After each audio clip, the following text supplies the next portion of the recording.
अस्सलाम वालेकुम dear students. Class 8 unit number 8 comparing quantities. ये हमारा लास्ट यूनिट होगा T1 का और इसके साथ ही हमारा T1 कंक्लूड हो जाएगा कंपेयरिंग क्वांटिटीज। लेकिन इसमें शायद हमारे क्लासेस ज़्यादा लगेंगे क्योंकि इसमें क्वेश्चन भी मुझे बहुत सारे दिखाने होंगे साथ में, क्योंकि इसमें कंसेप्ट जो हैं वो बहुत ही हाई कंसेप्ट हैं जो आपके बहुत काम आने वाले हैं आगे की लाइफ में और आगे की क्लासों में। तो इसलिए मुझे लगता है कि इस यूनिट में जो कंसेप्ट्स में जो टॉपिक्स पढ़ने हैं वो ज़्यादा इम्पोर्टेंस रखते हैं बाकी as compare to other topics. तो सबसे पहला जो हमारा टॉपिक होगा इसमें that is about ratios and percentage. आपने रेशियोज के बारे में पढ़ा होगा और परसेंटेज के बारे में भी पढ़ा है। ये वो टॉपिक है जो आपने एक्चुअली पढ़ा है, लेकिन यहाँ पर फिर से एक बार इसको पढ़ने की ज़रूरत है, फिर उसको हम कैसे यूज़ करते हैं वो देखने की ज़रूरत है। तो रेशियो एंड परसेंटेज, सबसे पहले रेशियो के बारे में बात करते हैं। रेशियो एक्चुअली होता क्या है? When we try to compare two quantities in some parameters, like for example अगर हम जो है दो इंसानों को कंपेयर करेंगे तो किस लिहाज से कंपेयर करेंगे? या तो हाइट के हिसाब से या तो वजन के हिसाब से। ओके, सिमिलरली अगर हम किसी भी दो, जैसे फॉर एग्जांपल प्लॉट्स के बीच दो जमीन के प्लॉट्स हैं, उनको हम कंपेयर करेंगे तो हम उनका जो है एरिया निकालेंगे या तो पेरीमीटर निकालेंगे, उससे कंपेयर करेंगे। तो इसी तरीके से हर एक चीज, अब दूध है लीटर्स में या मिलीलीटर्स में हम कंपेयर करेंगे, या पानी है या कोई और चीज है जो हम केजीज में या ग्राम्स में कंपेयर करेंगे। तो हर एक चीज के पैरामीटर्स होते हैं अपने अपने, तो फिर उनको उस हिसाब से कंपेयर भी किया जाता है। तो वही कंपैरिजन हम शो करते हैं इन रेशियोज। रेशियो शो करता है comparison. Okay, like for example अगर एक कमरे में जो है फॉर एग्जांपल 5 लड़के हैं और उनमें से जो है 3 बॉयज जो है वो क्लास 7th के हैं और 2 बॉयज जो है क्लास 8th के हैं। ओके, तो अगर मैं चाहूँ तो इसको मैं, क्योंकि यहाँ पर 2 क्लासेस हैं लेकिन बॉयज हैं 5 के 5, तो यहाँ पर अगर मैं कंपैरिजन क्लासेस का कंपैरिजन करूंगा तो ratio of boys of 7th class 7th to 8th, to boys of 8th, that will be 3:2। ये रेशियो शो करता है, इसको हम इज टू पढ़ते हैं। You can also write this as 3/2। Okay, so this shows the comparison 3:2। So actually ये simplest form है, इसको आपको और कुछ करने की जरूरत नहीं है। लेकिन अगर इसी को अगर फॉर एग्जांपल अगर यहाँ पर से फॉर एग्जांपल 9 होता और यहाँ पर 12 होता या 6 होता, अगर 9 बॉयज 7th के हैं 6 बॉयज 8th के हैं, तो कंपैरिजन ये क्या बन जाता है रेशियो? ये 9:6 बन जाता या 9/6। लेकिन क्योंकि ये 9/6 जो है सिंपलेस्ट फॉर्म में नहीं है, ठीक है ना, तो पहले आप इसको सिंपलेस्ट फॉर्म में लिखोगे। हमेशा हम रेशियो जब भी दिखाते हैं तो सिंपलेस्ट फॉर्म में दिखाते हैं। तो कैसे दिखाया जाएगा? 3 3 3 2 ये 3/2 बन जाएगा। ओके, 3:2। अब आप देख रहे हो वही रेशियो फिर से बन गया, लेकिन यहाँ पर नंबर ज्यादा है, नंबर बढ़ गया है boys of 7th and 6th का, लेकिन रेशियो फिर भी वही आ गया। एक्चुअली ये रेशियो जो सेम होते हैं, आपने प्रोपोर्शनलिटी पढ़ा होगा, ratios and proportion. When 2 or more ratios are equal they are said to be in proportion, तो उनको हम प्रोपोर्शन कहते हैं। फॉर एग्जांपल यहाँ पर पहला रेशियो मैंने जो लिखा था वो सीधा था 3:2। वहां पर 3 था number of boys of 7th, 2 था number of boys of 8th। अब जब कि मैं नंबर ऑफ बॉयज 9 है और नंबर ऑफ बॉयज जो है 8th के 6 है, तो 9:6 है, लेकिन इसको भी जब हम सिंप्लीफाई करते हैं ये भी 3:2 आता है। सो 3:2 और 9:6 ये इक्वल रेशियोज हैं। क्या है ये? Equal ratios. हम इसको कहते हैं कि ये प्रोपोर्शन में है। We can write this like this, 3:2 is in proportion with, ये 4 डॉट्स प्रोपोर्शनलिटी शो करते हैं 9:6। ओके, या इनको इक्विवेलेंट रेशियोज भी कहते हैं, इक्विवेलेंट रेशियोज। ओके, अगर हम फ्रैक्शंस में लिखेंगे तो इक्विवेलेंट फ्रैक्शंस हो गई है। ठीक है, तो हालांकि वहां जाने की जरूरत नहीं, उतना हमें नहीं करना है, हमें यहाँ पर सिर्फ रेशियो को देखना है कि रेशियो एक्चुअली शो क्या करता है, कंपैरिजन कैसे दिखाते हैं हम।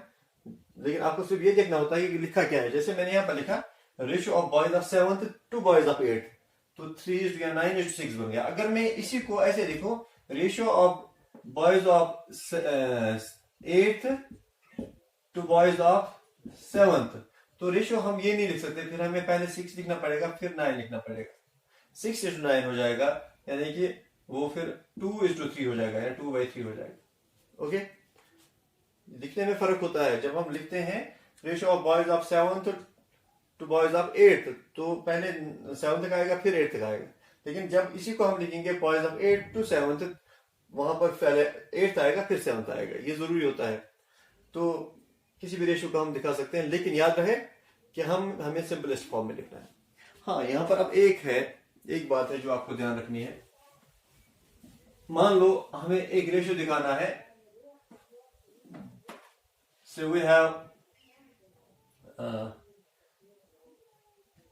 2 kg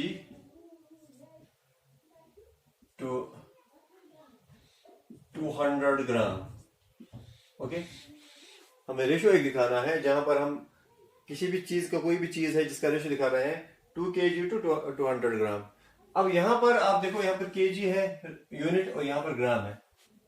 हालांकि दोनों जो है मास के ही यूनिट्स हैं, लेकिन केजी और ग्राम जो है अलग अलग फिर भी है। या तो हमें केजी को ग्राम्स में कन्वर्ट करना होगा, या तो ग्राम को केजी में कन्वर्ट करना होगा रेशियो दिखाने के लिए, क्योंकि रेशियो में यूनिट सेम होना चाहिए। तो सबसे पहले आपको यह पता होना चाहिए, कन्वर्जन आपने सीखा होगा 6th या 7th में या 5th में भी सीखा होगा, केजी और ग्राम में क्या ये है रिलेशन है। 1 kg is equal to 1000 grams, 1000 grams. So you can write 2 kg as 2 into 1000 grams, that is 2000 grams. Okay, अभी इनका सेम हो गया ये यूनिट। हाँ, अगर आप इसको कन्वर्ट करना चाहो केजी में भी कर सकते हो, फिर आपको डिवाइड 1000 करना पड़ेगा। ठीक है ना, तो ये फिर केजी में कन्वर्ट हो जाएगा, फिर आप केजी टू केजी कर सकते हो। लेकिन अगर आप इसको करोगे तो फिर आप इसको ग्राम में कन्वर्ट करोगे, इनटू 1000 करोगे। 2000 ग्राम अब 200 ग्राम। तो अब जब आप इसको रेशियो में लिखोगे 2000 इज टू 200। ओके, तो जब आप इसको सिंपलेस्ट फॉर्म में लिखोगे 2000 divide by 200, 2 ones 2 tens, so 10 is to 1 बन जाएगा ये, या 10 डिवाइड बाई 1। तो जो रेशियो 2000 इज टू 200 दिखाई दे रहा था, वो लास्ट में क्या बन गया, 10 इज टू 1 सिंपलेस्ट फॉर्म। तो ये दूसरी बात जो आपने सीखी कि कन्वर्ट करना है पहले। अगर यूनिट्स डिफरेंट है तो पहले कन्वर्ट करना है, यानी केजीज अगर है और दूसरी जगह ग्राम है तो ग्राम को केजी में, केजी को ग्राम में कन्वर्ट करना होगा। या इसी तरीके से अगर ml एंड लीटर को ml में या ml को लीटर में कन्वर्ट करना होगा। ओके, डिस्टेंस में जैसे मीटर सेंटीमीटर, सेंटीमीटर मीटर, तो ये कन्वर्जन पहले आपको आना चाहिए, तब जाके आप ये रेशियोज लिख सकते हो। अगर ये डिफरेंट दिया, अगर सेम दिया है तो फिर आपको कन्वर्ट करने की जरूरत नहीं है। अब हम दूसरे टॉपिक की ओर आते हैं जो हमारा है परसेंटेज। परसेंटेज एक्चुअली परसेंटेज जो है परसेंटम, ग्रीक वर्ड से आया है परसेंटम। सेंटम जो है 100 को कहते हैं।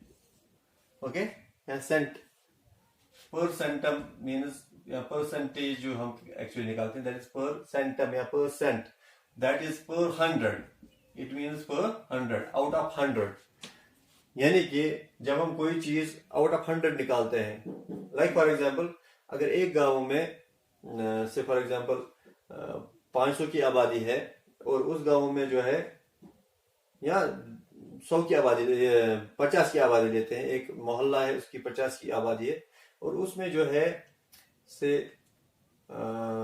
20 बच्चे हैं, उसमें 50 में से 20 जो है छोटे बच्चे हैं। अब 20 जो छोटे बच्चे हैं, अगर मुझे ये देखना हो कि ये तो 50 में 20 है, तो मुझे देखना हो 100 में कितने होंगे, फिर 100 में कितने, तो उसी को परसेंटेज कहते हैं। यानी कि अगर इट इज 20 आउट ऑफ 50 मुझे ये देखना है कि ये आउट ऑफ 100 कितना होगा। तो यहाँ तो बहुत आसान है क्योंकि ये 50 है, अगर डबल करेंगे तो ये 100 हो जाएगा, तो ये भी डबल हो जाएगा, ये 40 हो जाएगा फिर।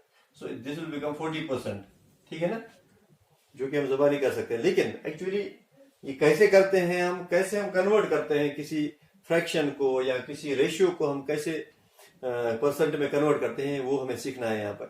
तो परसेंट का मतलब आप समझ गए, पर 100 जब हम निकालते हैं किसी भी चीज को, जैसे आप मार्क्स का निकालते हो, say you have 400 out of 500 marks, फिर आप ये देखते हो कि actually that are 80% of the total marks.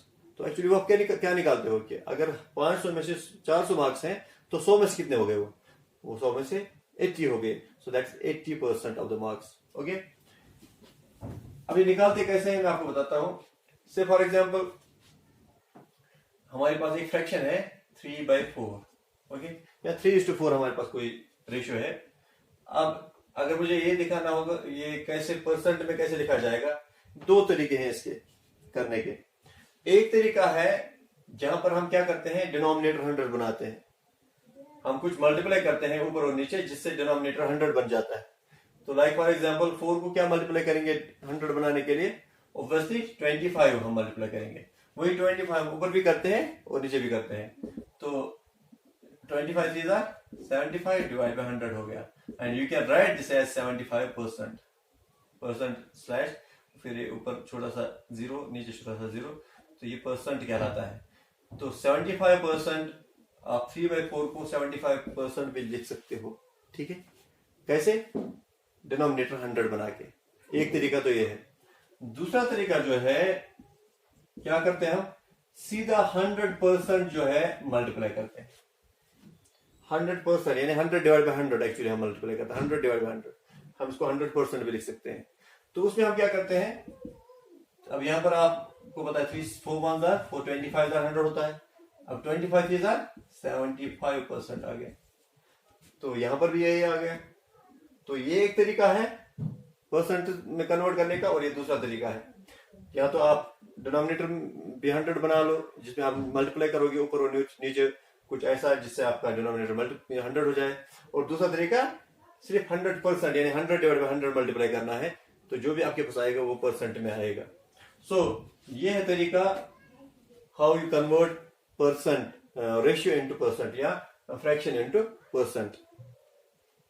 अब जो भी आपको कन्वीनियंट लगे, जो भी आपको इजी लगे, और जो भी आपको लगता है कि फिजिबल है एज पर क्वेश्चन, वो आप कर सकते हो जब भी आपको कोई फ्रैक्शन या कोई रेशियो जो है परसेंट में कन्वर्ट करना हो। ओके, अब ये तो हो गया आपकी पहले एक्सरसाइज, यही है रेशियो एंड परसेंट, जिसमें आपको जैसे मैंने आपको बताया कैसे कन्वर्ट करते हैं, कैसे रेशियो लिखते हैं, वो तो आप कर सकते हो यहाँ कैसे कन्वर्ट कर। लेकिन अब कुछ क्वेश्चंस होंगे जिसमें मैं एक एग्जांपल लूंगा, बुक की एग्जांपल लूंगा मैं। जैसे इसमें क्वेश्चन है 72% of 25 students are good in mathematics, how many are not good in mathematics. Question है कि अगर एक क्लास में 25 स्टूडेंट्स है, एक क्लास में 25 स्टूडेंट्स हैं, और उसमें से 75% गुड है मैथमेटिक्स में, ठीक है, और रिमेनिंग जो है नहीं ठीक है, हमें बताना है कि कितने ठीक नहीं है। फिर so we have question, this is question number, actually question number 3 of your exercise 8.1। तो ये मैं एग्जांपल के तौर पे आपको दिखाता हूं कि ऐसे क्वेश्चन में आपको करना क्या है। You have total number of students, total number of students जो है that is 25, and it is given that 70% of the students are good in mathematics. Percentage आप ऐसे भी लिख सकते हो शॉर्ट में, percentage of students good in mathematics.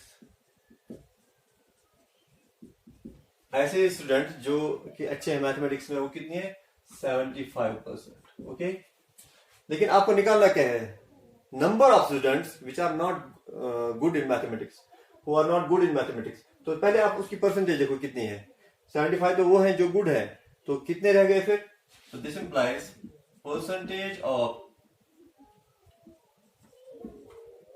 Students not good in mathematics कितना होगा, क्योंकि हमें पता है ये 100 में से होता है, तो अपर लिमिट हमारा 100 है, तो 100 में से 75 माइनस करेंगे, 100% माइनस 75%, तो हमारे पास बचेगा 25%. So this is the percentage of the students who are not good in mathematics. 25% है वो ऐसे बच्चे हैं जो कि मैथमेटिक्स में ठीक नहीं है. लेकिन हमें क्या निकालना, हमें परसेंटेज नहीं निकालनी है. अगर क्वेश्चन में ये होता है कि find the percent of the students, तो फिर तो इतना ही करना था हमें, लेकिन हमें बताया गया find the number of students. So therefore number of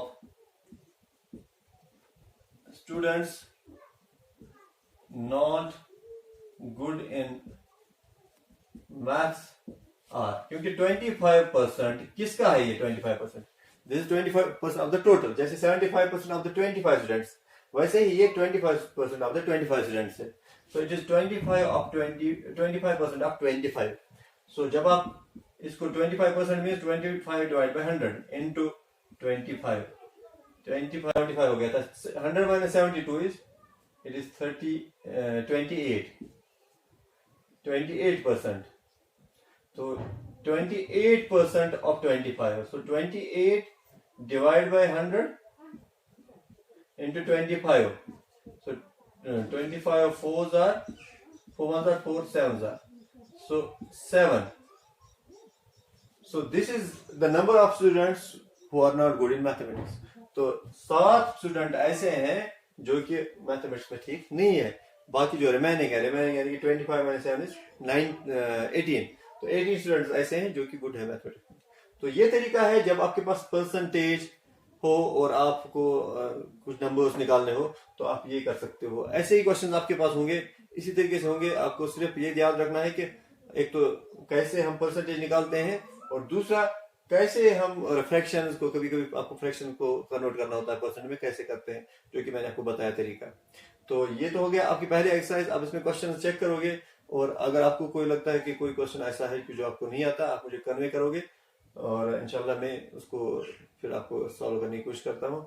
और इंशाल्लाह फिर अगले लेक्चर में जो है हमारे अगले एक्सरसाइज और हमारा अगला टॉपिक होगा इंशाल्लाह. तब तक के लिए खुदा हाफिज.